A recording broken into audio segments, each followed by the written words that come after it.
Akkor folytatjuk a műsort. Ugye, ahogy előzetesen beígértük, mindenképpen szeretnénk egy random adáshoz hasonlóan kibeszélni egy aktuális filmet. Ez pedig nem más, mint a Jurassic World Bukott Birodalom lesz. Hányan láttátok a filmet? Tegye fel a kezét. Ó, nagyon jó. Oké.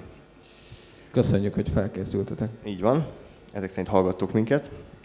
Előzetesen szeretném mondani, hogy azért majd spoilerekről is lesz szó, de senki nem veszít semmit azzal, hogyha spoilerezzük előre a filmet, sőt, jobban is jártok, hogyha nem mi tettünk a érte. világnak szívességet, hogy lebeszélünk mindenkit a megnézéséről.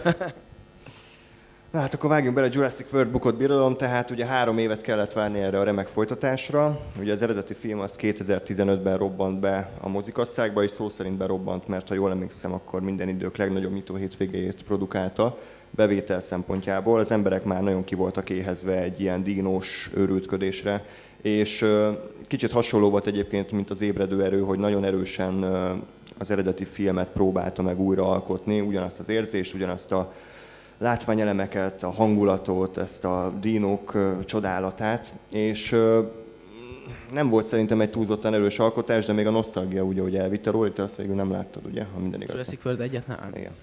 És akkor 3 évet vártunk a folytatásra, és ezúttal a Colin Trevorrow nevű csodagyerek már csak forgatókönyvíróként vett részt a produkcióban, nagy örömünkre, és a rendezés pedig a G.A. Bayona nevű spanyol vagy mexikói? Spanyol úriember vállalta, akit eredetileg is egyébként a Jurassic World rendezői posztjára kinézett a producer, csak akkor még nem vállalta el. Gondolom azóta 1-2 nullát hozzáírtak a fizetési csekkhez, és akkor már természetesen elvállalta. Azért fontos, hogy kirendezte a filmet, mert én úgy gondolom, hogy ha van egyetlen pozitívuma, akkor ez a rendezés. De nincs. Ezzel se értünk egyet ezek szerint. Mint rendezés vagy pozitívum? Pozitívum. Se. Én Semmi úgy sem. éreztem, hogy volt valami rendezői koncepció ezúttal. Ugye a Trevorrow az annyit csinált, hogy lerakta a kamerát, és lehetőleg a színészek felé fordította. Ennyi volt a rendezői koncepció. Azt a Bayonának voltak egyéb elképzelései is, hogy itt valami filmet kéne csinálni egy okálig forgatókönyvből, és szerintem voltak olyan pillanatok az alkotásban, voltak olyan beállítások, olyan jelenetek, amik visszahozták picit az ő egyéni látásmódját, ugye az Árvaház című filmet rendezte, vagy a Szólít a szörnyet, illetve a Lehetetlen, nem lehetetlen, de lehetetlen. Lehetetlen tudni ezt. Nekem nagyon tetszik, hogy otthon ilyenkor IMDb-zünk, most még így kinézünk a Gáborra, hogy... És a Gábor az IMDb.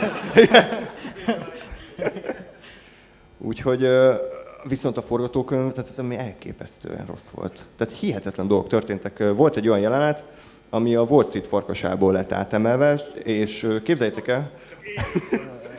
Igen, ez egy nagyon égő jelenet volt.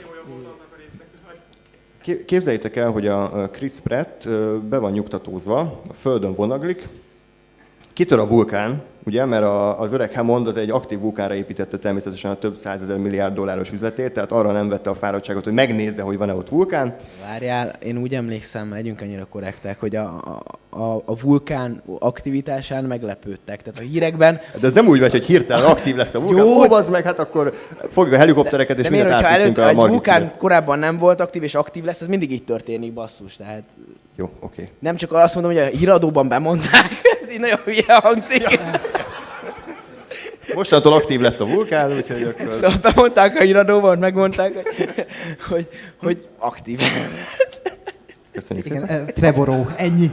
Laurie Strode-ot kapott, úgyhogy folytassuk. Na mindegy, szóval a jelenet az úgy folytatódik, hogy jön a láva. Csak hogy a láva az nem úgy jön, hogy gyorsan, hanem úgy mi lassan jön. És a Chris Pratt a földön fekszik, be van nyugtatózva, és próbál ugye elmenekülni a láva elől. Ez pont úgy nézett ki, mint a Wall Street farkasában, amikor Leonardo DiCaprio beszedi azt a nem tudom milyen drogot, és ilyen 10 percen keresztül megy le így a lépcsőn. Csak az egy Jurassic World és próbál beszállni az autóba, nekem igen, az volt a visítás és volt. Egyébként ez egy komoly film akar lenni, és beraknak egy ilyen jelentet, ami a Csupasz pisztoly 33,1/3-ban is kínos lenne. Ott már megadták az alaphangulatot, arról meg már ne beszéljünk, hogy a Chris Pratt lefutja a 10.000 fokos vulkáni hamut, és semmi baja nincsen természetesen. Úgyhogy rengeteg problémánk volt a filmmel. Én ezt úgy fogalmaztam meg, hogy ugye a forgatókönyvvel van a baj, az írott anyaggal, tehát ez a Jurassic World bukott irodalom.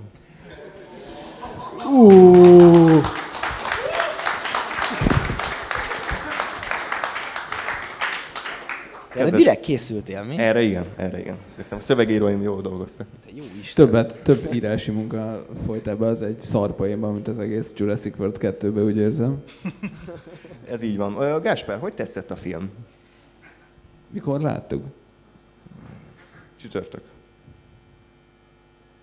Tehát 3 nap alatt már teljesen elfelejtettem. Megérte a $200 millió elkölteni a filmre. Igen, tehát szerintem katasztrofális. Én egyébként újra néztem a Jurassic World-ot, most mielőtt elmentünk erre a második részre, és igazából pont azt éreztem, hogy ott a forgatókönyv volt nagyon tré, de hogy pont a Trevorrónak meg így voltak ilyen értékelhető momentumai. Mikor? Például tehát az ilyen emberi kapcsolati részei egyébként szerintem nagyon jók voltak. Tehát a két testvér, meg igazából az a szál, hogy ott gyakorlatilag válnak a szüleik, és ők elmenekülnek, és a nagynényük egyébként leszarja őket. Ez a Jurassic Parknak a remake-je, tehát... Ja, értem, de attól függetlenül tehát meg lehetett volna csinálni ezt szerintem ez szarabul is. Tehát, hogy most az, és ennek a folytatása az, amikor a kisgyerekből bérgyilkos lesz egy napló alapján. Igen. Book of Henry? Igen, rájöttem egy idő után, de egyébként pont a Book of Henryt is ide akarom csatolni, mert amúgy addig, hogy ez a film megőrült, tehát ha azt a részét lecsapjuk, akkor előtte szerintem ugyanez van, hogy ott is a két gyerek, meg a testvéri kapcsolatok, az tök jól működik, és így tök emberi és átérezhető az egész, és szerintem itt is ez volt, hogy ahhoz képest, hogy egy ilyen sablon alapsztori ez, hogy most válnak a szüleik, meg nagyobb gyerek az már ilyen tini, és csajozni akar, a kis csávó meg ott nyomja a hülyeségeit. Eredeti történet. Igen, de hogy ahhoz képest meg szerintem abszolút működött, és ők is ilyen teljesen emberiek voltak. Tehát, hogy azért voltak az első részben ilyen pillanatok. Hát meg ugye az ikonikus egyperces mészárlás, amikor egy teljesen random statisztát 1 percen keresztül gyilkol egy dinó, amit mai napig nem értek. Ez mikor van? Ez az első részben. Ez egy nagyon ikonikus jelenet. Jó, ezért nem értem, miről beszéltek. Jó, oké. Csak ezt nézd meg. Jó, oké. Na, de oda akartam kiukadni, hogy azért a Trevorrónak szerintem vannak jó gondolatai időnként. Jó filmet nem csinál, de hogy így mindegyikben vannak, tehát hogy ilyen emberi dolgok jók, meg érezhetők. És ehhez képest ugye volt egy nagyon szar forgatókönyv az első résznek, és a második résznél meg most az történt, hogy most ráadásul a Trevorró csak írta a forgatókönyvet, ami hál' Isten. Hát igen, de én azért nem azt mondom, hogy hál' Isten, mert eddig az volt, hogy volt egy szar forgatókönyv alapján, egy rossz film, amiben voltak így pici értékelhető jelentek a rendezésből. Most meg az volt, hogy volt szar forgatókönyv, és egy szar film volt értékelhető jelentek nélkül. Aha. Tudom, ez is egy vélemény. És egyébként a Colin Trevorrow eredetileg ugye a Star Wars 9. epizódjának a forgatókönyvét is megírta, amit hála Istennek kukáztak a Disneyben, úgyhogy úgy tűnik, hogy az írói tehetségét a Film Pluszon és a Hálózat tévén fogják majd alkalmazni. És igen, tehát a Jurassic World 2 az meg, tehát azokra a morzsákra, amikre képes vagyok emlékezni, azok is nagyon rosszak voltak. Tehát igazából úgy kezdődött, hogy azt gondolom, hogy az elejének a sztorinak volt egy kis értelme, hogy ugye egyrészt láttuk azt, hogy most felmerültek ezek a kvázi ilyen állatvédő kérdések, hogy most akkor a dinóknak vannak-e jogai, meg most akkor meg akarjuk-e menteni őket, vagy sem, vagy már egyszer kihaltak, akkor halljanak ki újra.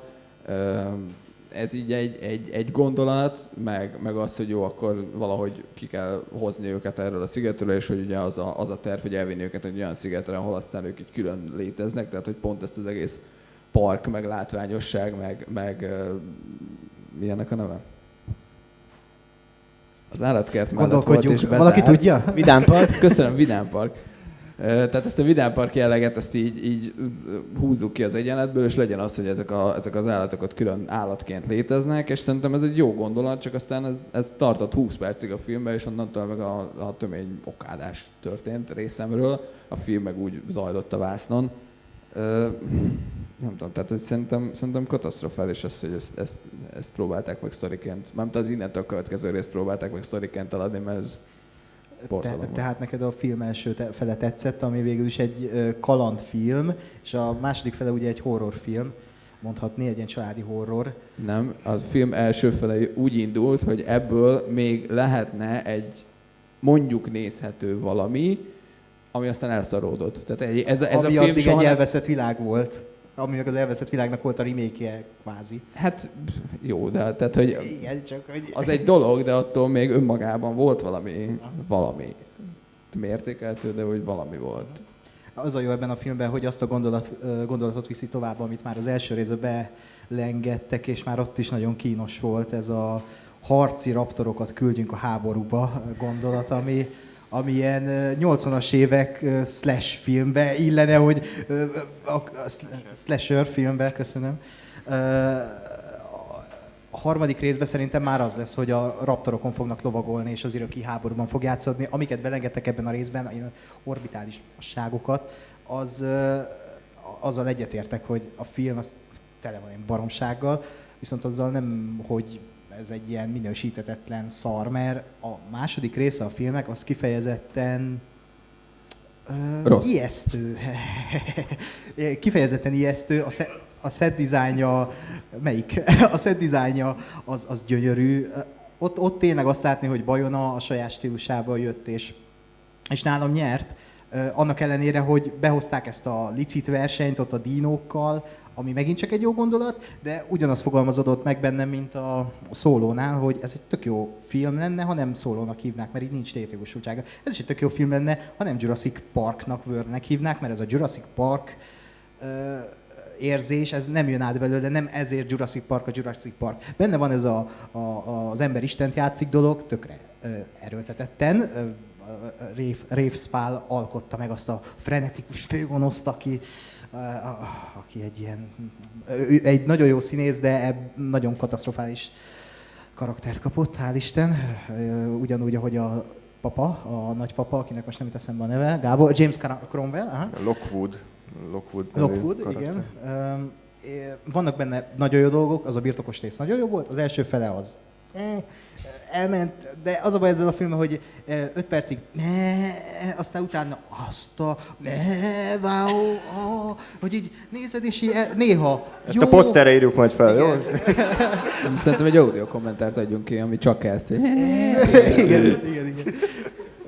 De szerintem jó járt a franchise azzal, hogy ez Bajon elkészítette, viszont az a baj, hogy nehéz utálni, nehéz szeretni, nehéz bármit kezdeni vele. Még annyit akartam mondani, hogy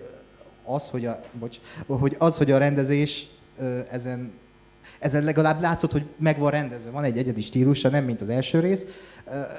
Volt egy baromi jó jelenet benne, amikor a ikonikus láva, vagy kitör a vulkán, ugye, és Chris Pratt lefutja a lávát. Jelenet vége az, hogy beugranak azzal a hörcsöggömbbel a vízbe, és ott végig egy snitben látjuk, ahogy süllyed a hajó, emelkedik a hajó, a gömb, emelkedik a vízszint, megjelenik Chris Pratt, és ezt mindegy snitben, valószínűleg voltak vágások, de az egy olyan erős koncepció volt, ami azt mondom, hogy wow, az tök jó. Aztán utána jött a és akkor így tovább. Úgy, ilyen ez a film. Hát csak ez, tehát oké, egyébként ez egy tök jó jelenet volt technikailag, csak közben meg arról szólt, hogy lefutották a lávát, és egy hörcsöggömbbel beleesték az óceánba. Igen, azért mondom, az volt a része, ez meg a wow. Tehát, hogy én itt a hajamat tépdestem, és egyébként igen. De azt egyébként, tehát abban igazad van, hogy igazából az a legnagyobb baja, főleg a második felének is, hogy Jurassic Worldnek hívják. Mert igazából nekem az a legnagyobb problémám ezzel, hogy most egy kastélyban ott rohangál egy ilyen szupermutáns, faszom tudja milyen raptor akármi, ami már... Indoraptor, ami már... Tehát, hogy nekem tehát magával a lénnyel nekem az a bajom, hogy mint ami az előző részben is az Indominus Rex-tel volt, hogy... Kivondod és már rögök. Okay. Indominus Rex. Tehát, hogy a Jurassic Park, az eredeti, az egy science fiction volt, ami azt mondom, hogy igen, el tudom képzelni, meg van magyarázva, hogy kiszedték a szúnyogból a vért, és raktak bele békát, és csináltak dinót. És ehhez képest az Indominus Rex az már az, hogy jó, de hogy akkor beleraktunk még ilyet, meg láthatatlanná válik, meg termoizé, meg fehér, meg jó. És aztán még egy már ilyen agymenés szintre emelték azzal, hogy jó, és akkor most még ebbe raktunk még raptort, és a már a lézeres puskára irányítható, tehát hogy ez már nem a science fiction, hanem ez már az abszolút fantasy hülyeség, ami ha önmagában azt nézem, hogy ez egy szörnyfilm és egy ilyen angol úrnak a kastélyába kell menekülni a gonosz szörny elől, akkor még működhetne is. Csak én úgy néztem, hogy ez egy Jurassic Park per World film, ahol ez egy dinoszaurusz akar lenni, és ahhoz meg semmi köze nem volt. És igazából ez zavarta leginkább, hogy nekem az teljesen idegen, hogy ott egy folyosón meg liftekbe kell bujkálni valami szar elől, miközben az is lehetne, hogy a nem tudom 30 méter magas T-rex üldöz, vagy az elől kell menekülni, lásd Jurassic Park, mert az szerintem önmagában egy sokkal nagyobb élmény, meg egy sokkal, tehát szerintem rám sokkal jobban hat is az, hogy tényleg egy dinoszaurusz, ami volt, és ami egy idézőjelben létező dolog, és nem egy ilyen full fantasy szörny, ami meg olyan, hogy most lehetne a Jurassic World 2-ben, lehetne az akármelyik horrorfilmben ugyanez a szörny, és így jó. Lóri, hogy tetszett a film? Te, mint a mainstream alkotások nagy rajongója és követője, és szakértője, hogy tetszett a Jurassic World Bukott Birodalom, úgyhogy ezt egyet nem is láttad? Hát, igen, nem mertem megnézni, túlmutat rajtam. Szóval én összefoglalnám az egész mozi élményemet ezzel kapcsolatban, szerintem így lesz kontextusban. Azt azért előre bocsátanám, hogy ez meglehetősen szubjektív, úgyhogy mindenki üljön fel arra a vonatra, hogy most nem kell velem egyetérteni, csak sodródjatok az ára. Szóval ugye a világ legjobb filmje kapcsán én szinte csak azt az adásfolyamot vittem, mert nem nagyon volt több mindenre időm, és ebből kifolyólag az elmúlt körülbelül másfél évben én szinte csak ezeket a filmeket néztem. És akkor ezek után beülni egy ilyen Jurassic World 2-re nekem egy sokkoló élmény volt. Azt kérdezted, hogy maradhatott ki? Én kezdeném az előzetesekkel. Miért nem küldték be a legjobb filmek közé? Én kezdeném az előzetesekkel, mert én már ott elvesztettem mindent. Tehát megismertem az első előzetest, az a hangya lesz biztos, meg összemegy kicsire, de hogy így eszméletlen kurra összevágott tréler, és a végén bemondják, hogy a hangya és a darázs. Atya, úristen, már elkezdtem magam szégyelni, de aztán tudták fokozni, mert jött az Ocean... Igen, beszéd. Óceáns. Igen, az Ocean's 8, ami egyiket se láttam, de hogy ugyanazt leforgatták csak nővel, az már lejött a trailerből, na akkor ott már egyre mélyebbre kerültem, és szerintem utána jött a mélypont, a felhőkarcoló. A felhőkarcoló? Hát Atya, úristen! Elmondja az a hülye dagadt ember. A Rock? A Dwayne Johnson. Dagadt? Te Lóri, izomos dagat. Az a nagy darab fasz, na mindegy. Van egy pici ilyen a szemüvegedben, hogy így torzít? Mert tehát, hogy a Rockról sok mindent el lehet mondani, pozitívat, negatívat, az, hogy dagadt, de azt nem. Jó. Tehát ő mostantól Dwayne, de dagadt Johnson. Akkor ez neked is szól, ülj fel a vonatra, ne kötözködjél, jó? Dwayne the Fat Rock Szóval Johnson. én nekem akkor ott dagadt volt. Szóval elmondja, hogy... De azért, mert feszül a melkasán a póló, nem azért van, mert dagadt. Alkotok. Hagyjál békén alkotni, jó? Tehát egy fiktív trélert láttál, amit senki más, úgyhogy kérlek oszd meg velünk az álmodat. Tehát figyelj, maradj csöndben. Na, szóval elmondja, hogy ő a legjobb biztonsági őr, meg Atya úristen, és akkor itt arra leszek figyelmes, hogy a 86 millió emeletből a 97. felrobban, ő egyszer csak fut valami ilyen, mi ez, darun, fut azzal az esetlen mozgásával, és ugrik a semmibe a másik felhőkarcoló felé, és így, te jó Isten, hova keveredtem? Ez az érzésem volt. Tehát, A legjobb idézetet ki ne hagyd, ami megy a zene, trailer zene, és közben mondja a nagy Coelho idézetet, a dagadt Dwayne Johnson, hogy nem baj, ha félsz. Az a bátorság része. Úristen. Féljél. Na látja, ezt már törölte is az agyam, ezt már nem bírom elviselni, tehát ez már annyira szar. Na mindegy, szóval én ott, és ezek után egy ilyen Johnny English újra töltve, vagy mi a szar. De komolyan az még valamilyennek tűnt ezekhez a szarokhoz képest. Tehát... 20 éve is lejárt poénokat sütöttek el. Igen, de az még valamennyire megmentette az egészet, az legalább elmosolyodtam, de én ott egész annyira szégyeltem magam, és ebből a pozícióból indult a Jurassic World. Nekem. Hát, hogy én már szégyeltem magam az emberiség helyett is, de... A Pepsi reklám nem segített? Nem, és akkor most kicsit puskázok, hogy miket írtam fel, mert nyilván nem emlékszem, pedig Moziban pénteken ide láttam. Nem, utána írtam fel. Na, én is fölírtam ezt a lávásszart. Atya úristen, tehát, hogy amit ott leművel, de mindegy, azt már kivesézted. De az egész ilyen szigetről való menekülés, én nem tudom, tehát, hogy ugye nyilván vannak ezek a dolgok, hogy a filmekben kell a hatást fokozni, meg mit... Teljesen fölösleges volt. Nem tudom, úgy éreztem, hogy 40 percig menekülnek arról a szigetről, egy nem érdekel. 2, úgy is tudom, hogy túl fogják élni, mert hogy őróluk szól a film, és hogy semmi tétje nincs az egésznek, és nem tudom. Tehát, hogy egyszer olyan szinten elvesztett már itt, ezen a ponton a film, pedig ez még az első felében van. Lóri, az a baj, hogy nem láttad az első részt, és ezért érzelmileg nem kapcsolódtál a Ja, értem, igen. Sajnos, igen, nyilván ezért. De tehát az a szigetről menekülés, ez nekem annyira túlhúzott volt, hogy egyszerűen, tehát én egyrészt unatkoztam, másrésztről azt néztem, hogy na most ki hogyan fog nem meghalni. És aztán a kedvencem, és ez szerintem sok mindent elmond, mögöttem ült egy kisgyerek, és ugye van az a jelenet, hogy egy brontosaurus ott marad a szigeten, és akkor azt hallottam, hogy a kisgyerek nagyon aranyos volt, imádtam, elsírja magát, hogy jaj szegény, és ezt mondogatta. És így akkor rájöttem, hogy körülbelül pont ennek a 6 éves gyereknek csinálták ezt a filmet. Ez pontosan, tehát neki még valamit mond, meg neki még valamennyire jó, és bárki, aki idősebb... A második felével azért, mármint a film második fele egy 6 évesnek, az... Értem, de hogy azt mondom, hogy azon a szinten van, igen, tehát azon az értelmi szinten van ez a film, hogy egy 6 éves gyereknek jó ez, de senki másnak meg nem jó. Na mindegy, de hogy ez volt a revelációm, hogy tehát ez akkor innentől nem nekem szól, itt jöttem rá, de a vége.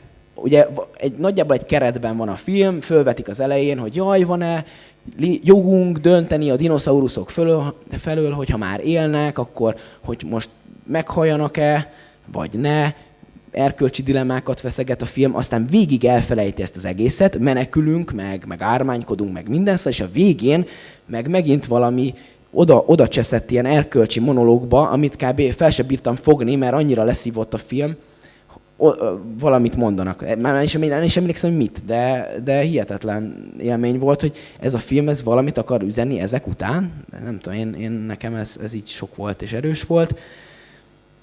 De összességében, ahol a gyerek megnyomta azt a gombot, tehát egészen addig semleges volt a film, de utána elkezdtem utálni, mint a szart. Tehát, hogy most tényleg ez a megoldás, hogy ugye mi felnőttek, akik tudunk gondolkodni, azok ugye lemondunk a dinoszauruszokról, meg nem hozzuk meg az érzelmi döntést, és nem odaadjuk a gyerek kezébe, mert őt a néző majd feloldja.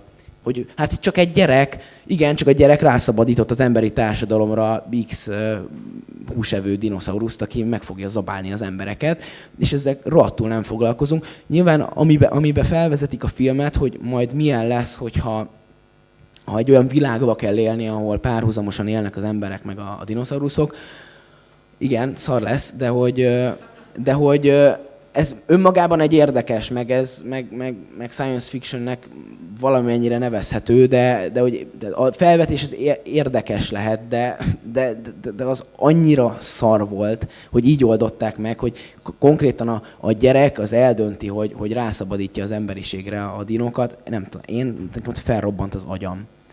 Tehát ők is élnek. Mi? De hát ők is élnek. Ja, értem, jó.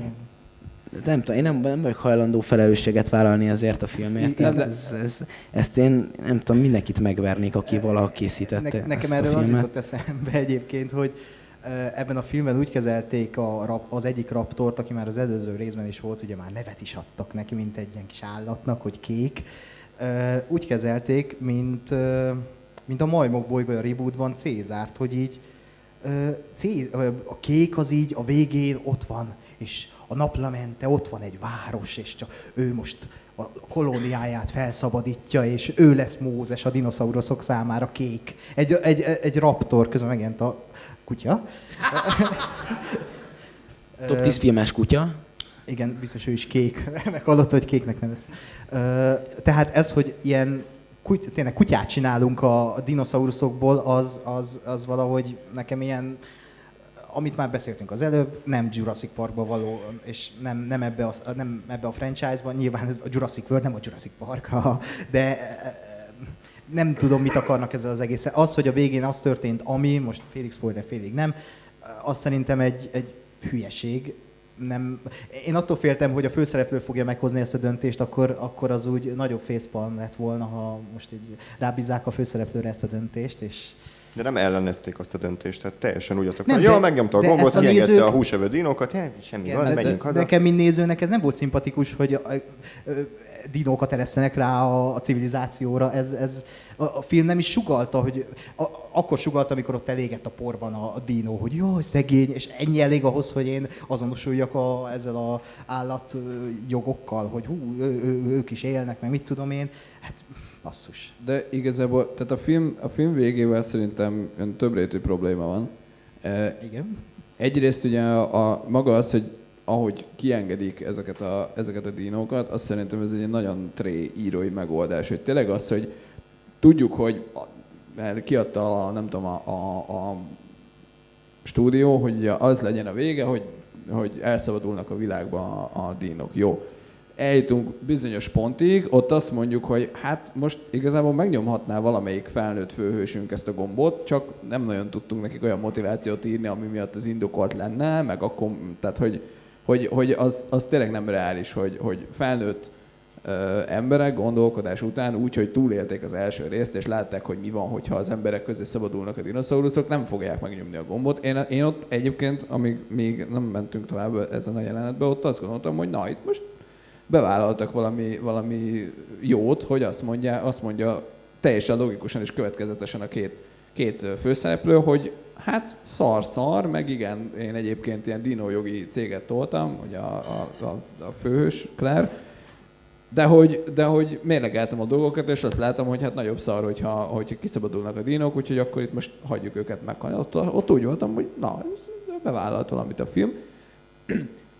És aztán ugye az, hogy a kislánya a teljesen szar backstoryjával megnyomja a gombot, ez azért egy borzalmasan rossz írói megoldás, mert egyrészt látom, hogy csak és kizárólag azért volt, hogy az legyen a film vége, hogy kiszabadulnak a dinoszauruszok. Másrészt ugye az, hogy hát a cuki kislány nyomta meg, az is egy ilyen menekülő út a forgatókönyvírók részéről, hogy jó, mert a nézők azt inkább elfogadják, hogy a kislány meg gyerek, meg klón, meg mit tudom én, és akkor jó. Igen, ez is egyébként fura.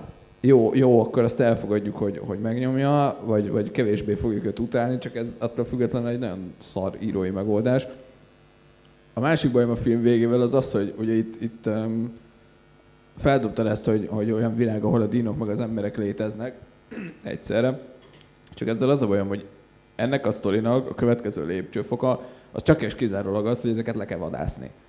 És innentől meg ez egy szörny. Tehát, hogy nem lesz az, hogy most akkor megszelídítjük a Brontosaurust, és majd segít nekünk házat építeni. Én Flintstone családot tudom elképzelni. Jurassic World 3, Flintstone Family, és akkor ilyen spin-off Freddy Béni lesz a Chris Pratt, és a Wilma meg hogy hívják? A Bryce Dallas Howard. Ja. Végülis vörös haj volt, és fehér ruhában volt. Tehát, hogy tulajdonképpen, ja. De hogy tényleg, jó, meg lehet ezt is csinálni, csak azért szerintem ennyire sok tudatmódosított még nem szívtak a stúdiónál. De hogy mondom, a másik lépés az meg az, hogy ezeket le kell vadászni, és akkor innentől tudom, hogy a Jurassic World 3, ha valaha elkészül, az arról fog szólni, hogy dinókat vadásznak a világ különböző pontjain. Ami meg jó. Oké. De hogy ez se egy akkora trúváj, meg tehát az még lehetne egy Jurassic Park film, mert én azt hittem egyébként, hogy ez már az lesz, hogy valami városba elszabadulnak ezek a nagy dögök, mert ez tovább viszi viszont azt, ami miatt a Jurassic Park működik, hogy emberek, és aztán itt vannak a 65 millió évvel ezelőtt kihalt dögök, amik hát nem kompatibilisek a mai életformákkal a Földön. És hogy ez működött első lépésként ott, hogy egy szigeten ott elszabadul egy T-rex és megeszi az ekkora embereket, és ennek lehet egy fokozása az, hogy a városba szétzúz mindent a dinoszaurusz, csak született egy ilyen második rész, aminek semmi értelme nem volt ilyen szempontból.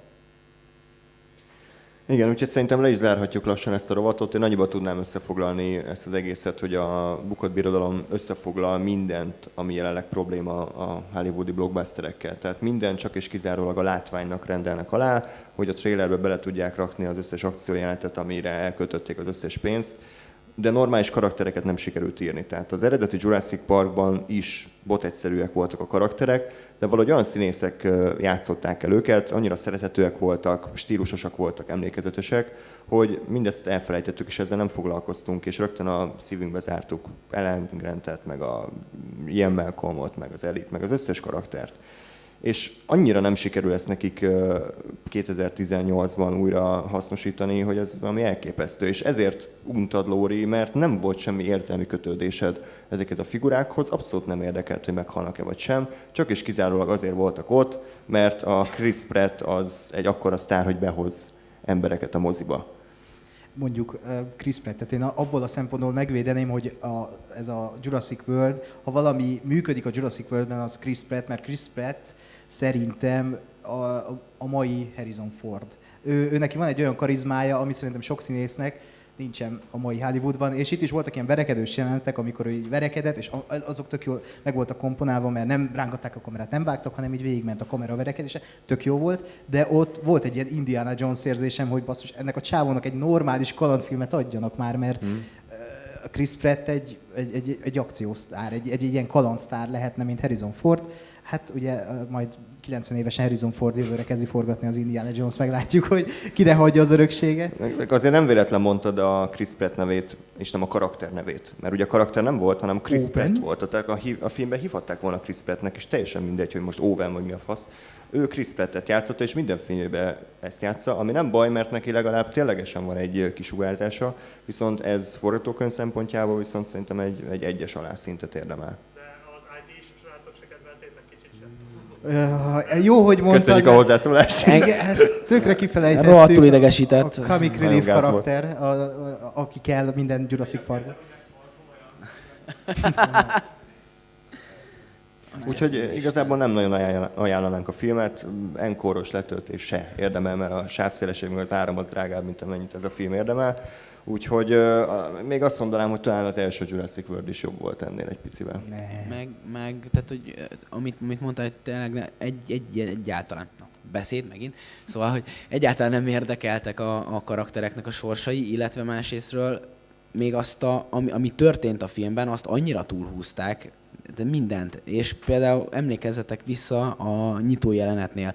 Jaj, nagyon nehezen megmenekült a T-rex karmától az ember, és nem kell még egy buzicet, aki megzabálja alulról a hülyét. Tehát tényleg, amúgy is leszartam volna, hogy éle vagy hal, de túl vagyunk végre azon, hogy jó, végre megmenekült, és jaj, még kell az a hülyecet hal. Tehát mindegy, atya úristen. Tehát ez annyira tipikusan ilyen túlhúzott szar, hogy fúj, igazából szót nem érdemel, csak jó esett kiadni magamból. Jó, szerintem akkor lépjünk tovább a Jurassic Worldről, egy nagyon gyors rovattal szeretnénk folytatni. Ugye előzetesen gondolkodtunk azon, hogy mi legyen ezzel a Twilight-tal. Beígértük, hogy a Twilight-ból lesz felolvasás. Nem olvastuk ki az egész Twilight-tól, csak részleteket beleolvastunk, és az a szomorú helyzet állt elő, hogy bár egy rettenetesen rossz könyv, de nem nagyon találtunk egy olyan egybefüggő szekciót, ami konstans vicces, ezért pár rövid idézetet szeretnénk csak felolvasni, aféle Coelho-s nagy megmondások következnek, úgyhogy mindenki készítse a jegyzeteit, és írjátok le, és fontoljátok meg ezeket a mély gondolatokat, mert Stephenie Meyer szólt hozzánk a magasságokból. Már egészen elfelejtettem, milyen érzés boldognak lenni. Már pedig most boldog voltam. Olyan boldog, hogy jó ötletnek tűnt belehalni. Azt arra emlékszel, hogy ez melyik könyvben volt egyébként? Elsőben azt hiszem. Hát akkor Hányadik oldal, hányadik fejezet? nem azért, mert akkor, tehát ha itt belehalt volna, akkor legalább megúsztunk volna a következő. Felveszem a értelmiségi harcot. Nem mindig nyilvánvaló, hogy mi a helyes. Megeshet, hogy ami helyes az egyiknek, az rossz valaki másnak. Az ég kék. Egyébként ez kicsit hasonlít a téglára is. A Twilight jobb. Most ez De csak egy megerősítés kérnek, hogy ez Edwardtól hangzik el a következő. Igen. Jó, akkor más. Akkor a férfi hangodon olvas. Jó. Én nem csak azért kérdezem, hogy igen, mert ha Bella, akkor farccal picit magasított hangon, ha Edward, akkor farccal nem magasított hangon. Method acting. Ebben különböznek a karakterek. Csak azért nem mondom, hogy te vagy életem szerelme. Ákos, ezt neked fogom címezni. Csak azért nem mondom, hogy te vagy életem szerelme. Mert azt remélem, hogy sokkal hosszabb ideig foglak szeretni. Mondjuk inkább úgy, hogy te vagy a létezésem szerelme. Mi ez a nyáltenger? Alkonyat. Te jó Isten! Akkor én is Ákosnak Lóri, újra fogjuk nézni a Twilight Mondjad már, Lóri. filmet. Nem szeretném, nem De, szeretném. de. Annyira még soha életemben nem éreztem unalmat, mint akkor, amikor néztük azt a szartengert. Majd másodjára tetszeni Nézd a fog. szemembe. Csak mert nem engedek a kísértésnek, hogy megkóstoljam a bort, ez még nem jelenti azt, hogy nem tudom méltányolni a bukéját. 18 pluszos ilyen. András, Jó szerintem Isten. lebuktál, hogy innen a Twilight-ból vetted az összes kajás, meg piásos ollatokat, ugye? Ezt kimondja András egyébként. Mármint, hogy melyik szereplő. Bella. Mondjuk. Ez egy Nem, ezt Jó. szerintem Igen, ezt Edward. mindenki fogadja meg azért hallgassátok. A gyűlölet szenvedélyes érzés. Köszönöm. Ennyi volt. De egy, Úristen. nem, csak már eszembe jutott, hogy honnan jutott eszembe a tégla. Ez Amerikában mindenki felfelé vagy lefelé tart. Igen. Ez nagyon nagy megmondások vannak itt.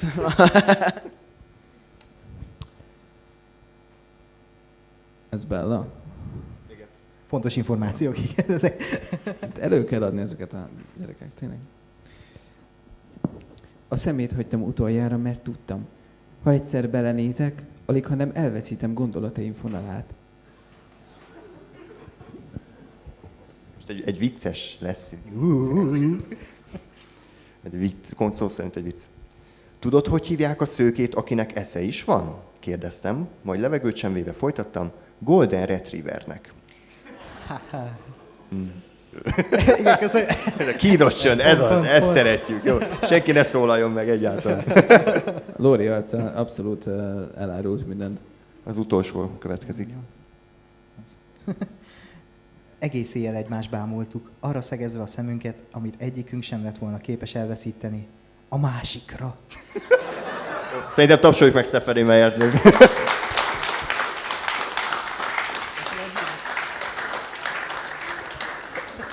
Na, és akkor következik a kvíz.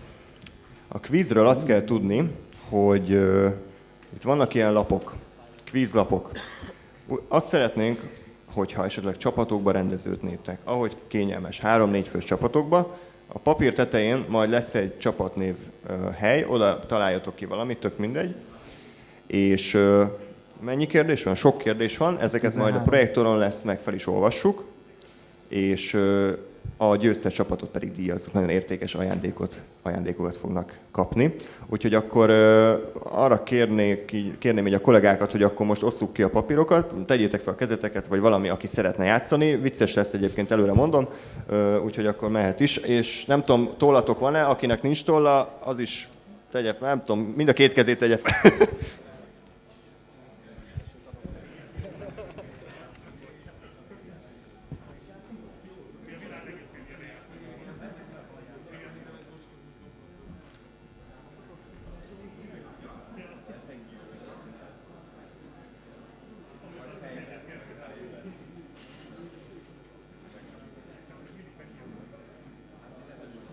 Na, hölgyek, urak, akkor szerintem vágjunk bele. 3 nagy részből fog állni a kvíz. Az első részbe karikázgatni kell, nem karikázgatni kell, vagy igen? nem tudom, mi fog történni. De ez meglepetés lesz majd. Igen, nekünk is meglepetés. Nem, be kell karikázni a helyes választ. Értelemszerű lesz a kérdés megismerése után, hogy mit kell csinálni. Oké, akkor az első feladatkör, annak az a neve, hogy ismersz-e minket? Akkor Ez többől fog állni, mint hogy fel kell sorolni mindenkinek a nevét. igen, nagyon nehéz lesz. Hány adásban nem szerepelt eddig András? 1. Ki? Ki az az András? 3. Vagy mindegyikben szerepelt, mint ahogy Columbo is a saját sorozatában. Nagyon nehéz kérdés. Meg kell Karikázzátok be a gondolni. helyes választ. A B lesz. Következő Jöhet a kérdés. következő? Az alábbiak közül melyik nem Ákos egyik kedvenc filmje? A Birodalom visszavág. Forrest Gump. Way Way Back. Vagy az Erőszakik. A Tégla mindenkinek a kedvenc filmje.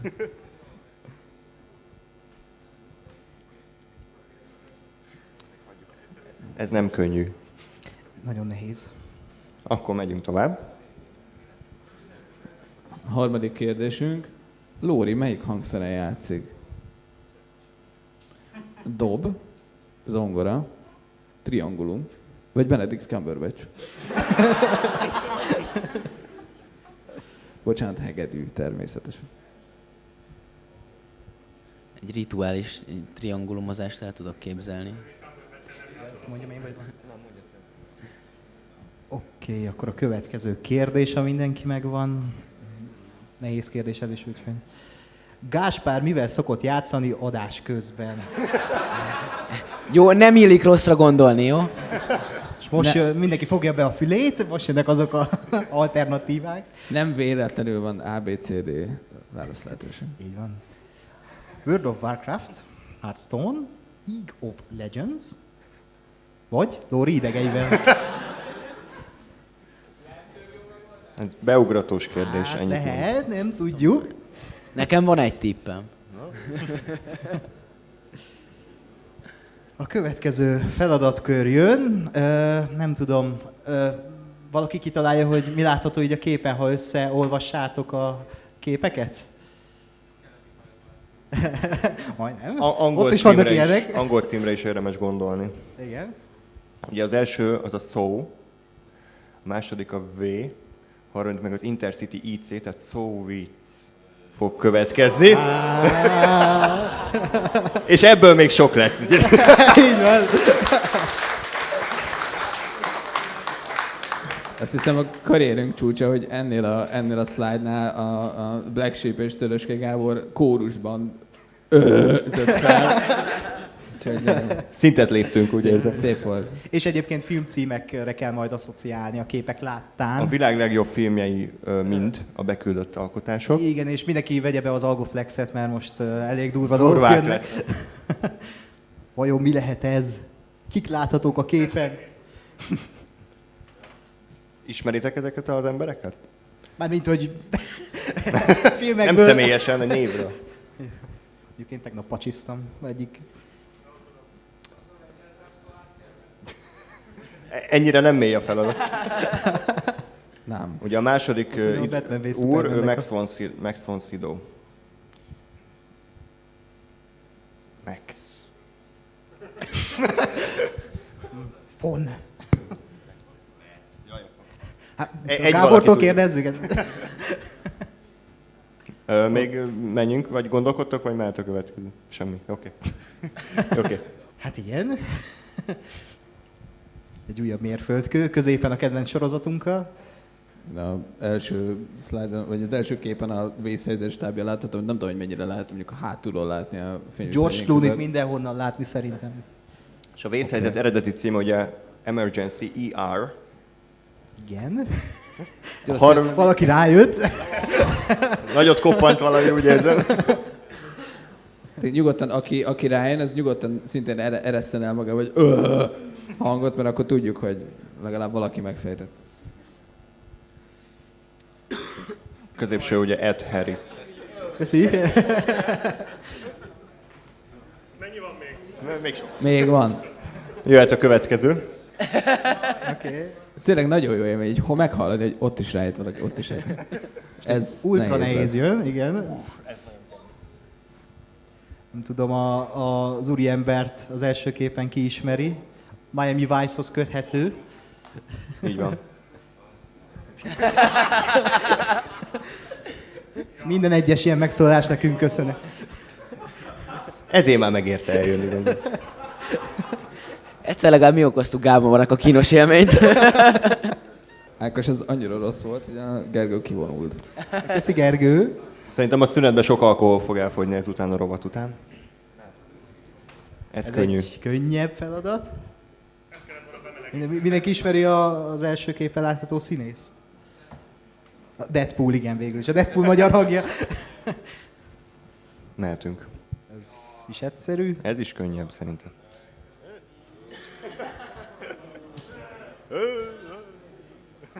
Egy hallgatónk sem marad ezután az adás után szerintem. Hát itt igen. Vajon mi a párhuzam a szereplők között? Itt van egy közös pont mindegyik szereplőben. Vajon micsoda? Azt sem már tudni, hogy kik vannak a képen esetleg, némelyik képen, de becsapós. Ez a Jim Jarmusch, ez kurva jó volt a Igen. Freddy. Vajon mire utalhat? Van, akinek van már ötlete, hogy ez mi lehet? Valakinek már van? És az utolsó az szintén könnyű, ha ismeritek ezt a színészt. Ugye Kylo Ren. Itt valakinek megvan a megoldás? Van, jó. Nagyon fú. Király. Nem lesz optális beégés. Jó, mehetünk akkor a következő rovatra. Ez az utolsó. Mennyit tudsz az adásokról című rovat? Ebben az első kérdés, hogy melyik VLF film esett ki 0 szavazattal az alábbiak közül. Az In Bruges, aminek nem vagyok hajlandó kimondani a magyar címét. A Nagy Hal, aminek hajlandó vagyok kimondani a magyar címét.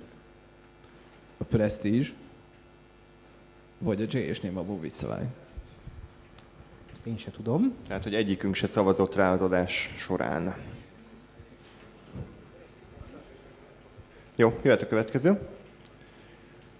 Eddig hány sorozatból készítettünk TV appot? Nagyon fontos, hogy TV appról van szó. És pluszpontért, hogy melyek ezek. Soroljátok fel. 1 pont per cím. Aki elázik, az nyugodtan... De a az maradjon székeket csak. nyugodtan mozgassátok, tehát nincsenek nem azok volt oda betervezve. láncolva.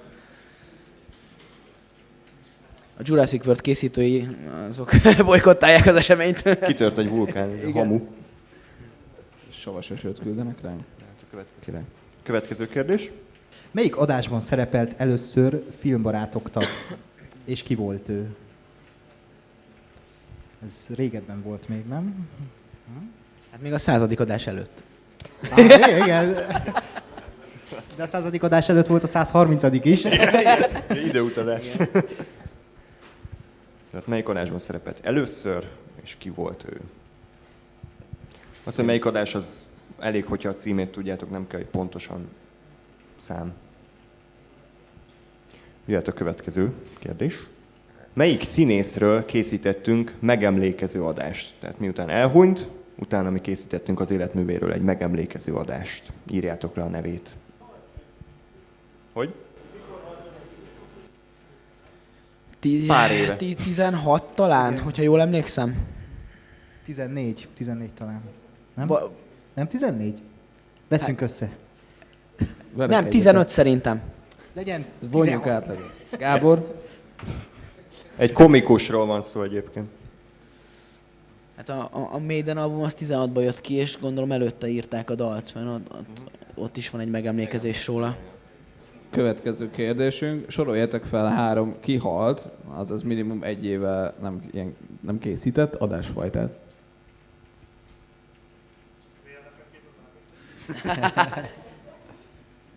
Csináltunk más is a VLF-en kívül az elmúlt 1 évben. Meglepő módon. Nagyon büszke vagyok a Disney sorozatunkra. Egy jó halálos iramban. Jöhet a következő kérdés. Az utolsó. Hát igen, ami a legnehezebb lesz Igen. szerintünk ebben Ez a kicsit sorozatban. geszi ez a kérdés, de bocsánat. Találd meg a kakuktojást. Első az egy rakás szemét. A második az az arconhányás.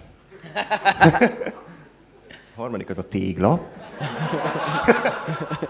A negyedik meg öröm, boldogság és az élet értelme. Mi a kakuktojás?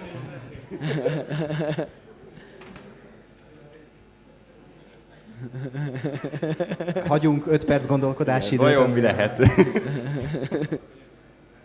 És akkor ennyi volt a kérdőív. Most arra szeretnénk titeket kérni, hogy cseréljetek papírt egy közeletekben ülő másik játékos csoporttal, és akkor egymásét fogjátok kijavítani. Most rögtön a megoldásokat is látni fogjátok. Kérünk mindenkit, hogy ne csaljatok, tényleg mindenkinek adjuk meg a pontot. Oldalt vannak, hogy mi hány pontot ér. A jó öreg csapatneveket kiadtuk az ilyen... Mondtam a csapatnevet. Tényleg? Ja, jó, Ugye mindenkinek van figyeltem. csapatneve. Ez nagyon fontos. Fontos a csapat. Fontos, hogy tudjuk, hogy ki nyert, tehát azért nem Igen. mindegy. És akkor most láthatjátok egymás megfejtéseit. Megvagytok? Mehet a megoldás? Okés, akkor indul is. Már még kolbászolnak emberek a saját Jó. papírjukkal. Addig. Oké, akkor jönnek a megoldások. Az első, ugye az volt a kérdés, hogy hány adásban nem szerepelt eddig András, és vajon mi lehet a válasz? Egyben, és melyikben nem szerepeltél, András? Nem, legutóbb a Westworld Igen. 6. rész. Mérföldkő. Igen. Bulgáriában ittunk Lórival. Ja. Jobb volt, mint a Westworld. Igen, de szerencsére egy nagyon tehetséges ifjú titán elvállalta az adás. Így van. Vezetését. Aki nem ül itt. Egyébként az is lehetett volna, hogy hány adást nem te vezettél, mert az is egy érdekes kérdés. Hát mi számít adás, vagy műsorvezetésnek? Hát amikor te köszönsz be, meg te csinálod a De az is csak egy volt, nem? Nem, 2. Melyikben nem az András köszönt be az elején? Volt egy olyan adás, amikor a hollywoodi stúdió élményéről beszélt András, és ott én vezettem az adást. Jó, mindegy, egy a jó válasz, ez a lényeg. Jó, Nem hogy, akarunk jó, hogy ezt kavarni. megbeszéltük élőben. Szóval a kérdés? Nem, egyébként. Nem, a kérdés teljesen Nem, legitim, ugyanis jól nem van az volt fel. a kérdés, amit a Lóri feltett. Mehet a következő. Gondoltam, kicsit magamra irányítom a A reflektort, de... quiz integritása nem is érült, maradjunk ennyiben. Az alábbiak közül melyik nem Ákos egyik kedvenc filmje? Ne ítéljetek el. A megoldás pedig Ákos, menekülj! a Forrest Gump. Ákos, magyarázd, megkérlek, ezt hogy gondoltad? Hát, fiatal voltam és naív. Látod? Még És az még időjárás is az tüntet. Ránk szakad az éget. Coming out. Ez ennyire borzasztó. Ígérem, újra nézem, csak álljon. Ezt már nem úszod meg sajnos. Szárazon. Jöhet a Oda is következő. Ákos, igen, büntetésben állj oda az esősávban. Onnan fogok beszélni, igen, oda megyek középre. Hát csak a mikrofont teláztatod, az... Igen, lehet, hogy drágább lesz, mint technika én az- magam. Igen. A harmadik kérdésünk volt, hogy Lóri melyik hangszeren játszik. És a triangulum, igen. Helyett. Ugye A a dob. dob.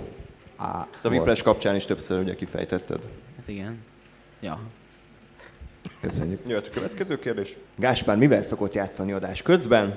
És itt bármelyik megoldás elfogadjuk. Minden négy nyelv szokott játszani. Nem egyszerre. Tőle kitellik. Tudok kettővel játszani egyszerre a felsoroltak közül. A Warcraft-tal és Lóri idegeivel. Igen. Nem, lehet egyszerre a gépen vovozni, és míg azt töltödik telefonon hearthstone-ozni. Bocsánat. Just saying. A D az meg non-stop megy. Igen, hát most is. Jó, akkor jönnek a szóviccek? Hát igen, most kell sört inni, meg mindenféle töményet, mert most aztán baj lesz. Ez nem más, mint a Mary és Max. Hiszen ugye Mary Elizabeth Winstead és Max von Sydow. Remélem a közönséghangot is rögzíti a felvétel. Igen, az eső helyett. Hány embernek van meg, hogy ez micsoda? Ó, akkor mi? nagyon jó. Hát akkor... Ákos, azt hittem nehéz quiz csinálta. Igen, az az eredet. Eredet. Vajon miért? Ugye Don, Ni, Dark, O. Doni Darko.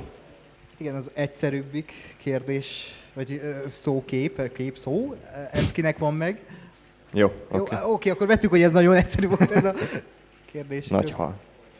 Ez a közép kategória volt, nehézség szempontjából. Fel, hő, atlasz. Ákos, szerintem ismét készülj a futásra. Na, ez az egyik kedvencem. Ugye, ha megszámoljátok, hogy hány kép szerepel, akkor 12. 12 dühös embert Igen, láthatunk. És ott van a 4 Hulk. Így van. Freddy D., aki kiakadt a kávét-cigarettán. Gary Oldman, John Wick, mindegyik dühös. Ott az ajtó. A film eredeti címe pedig 12 Angry Men, és nem 12 Angry Human. hozzátok Ezt vágni mondd el valamit, mikrofonba vagy is, légy szíves.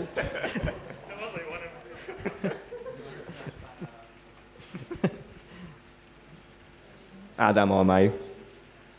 Ugye Adam Driver, és almát teszik. Ádám almái.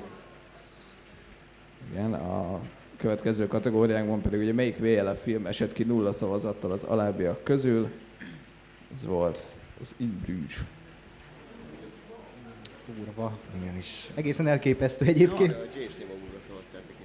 Ki szavazott a J és Nemo?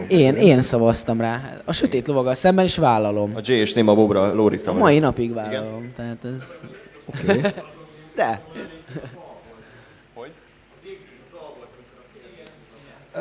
Igen, itt lehet, hogy hibáztam, bocsánat. Igen, Az azért volt, hogy ne legyen senkinek sem max pontos. De ez direkt volt, hogy figyeltek-e úgy, figyeltek. Plusz Jó, pont oda. akkor aki outkarikázott, azt elfogadjuk. Jó, Ákos pedig megkorbácsoljuk ezért egy ide. Igen. Kicsit lassítsunk? Bocsi, csak megvan mindenki? Jó, bocs. Következő kérdés. Eddig hány sorozatból készítettünk TV appot? Itt nagyon fontos egyébként, amit beszéltünk is, ugye, hogy TV App néven került fel a csatornára. Így van. 3. Ugye csináltunk a Game of Thronesból, csináltunk a Stranger Thingsből, és most a Westworldből. Az Aranyélet az ugye nem TV App néven került fel, Igen, úgyhogy meg az nem meg a fogadjuk True el Detective sajnos. sem. True Detective sem. Bocsi. Melyik adásban szerepelt először Filmbarátok tag? Melyikben? Egyszerre jön be a válasz, úgyhogy... Jó? Hát a Bud Spencer, Terence Hill adás. És Freddie D. volt a vendég. Melyik színészről készítettünk megemlékező adást? Ő nem volt más, mint Robin Williams, a kapitányunk. A 3 kihalt adásfajta pedig a Top 10, a heti hírmustra és a moziból jöttünk. Amik még bármikor visszakerülhetnek a palettánkra. Feltámadhattak, mint a dinók. Jaj. Jaj. Ugye ahányat felsoroltatok, annyi pont. Vajon melyik lehet a kakuktojás? Az öröm és a boldogság a moslékok között. Mert ezzel nem értek egyet. Nem baj, Ákos, majd. Jó, de az az ember, aki nem szereti a Forrest Gumpot, annak a véleményére nem vagyunk kíváncsiak. Tehát... Nekem ott az ajtó, így van. És ezzel véget ért a kvíz. Hát gratulálunk a nyerteseknek. Hamarosan megtudjuk, hogy ki nyert. Akkor egy pontösszeadás, és akkor hozzátok ide a lapot, vagy oda megyünk érte, És akkor a szünet a után fogjuk majd bejelenteni a győztest. Akkor a következő műsorszámunk előtt ismét egy rövid szünetet tartunk. 4:30-kor várunk vissza mindenkit.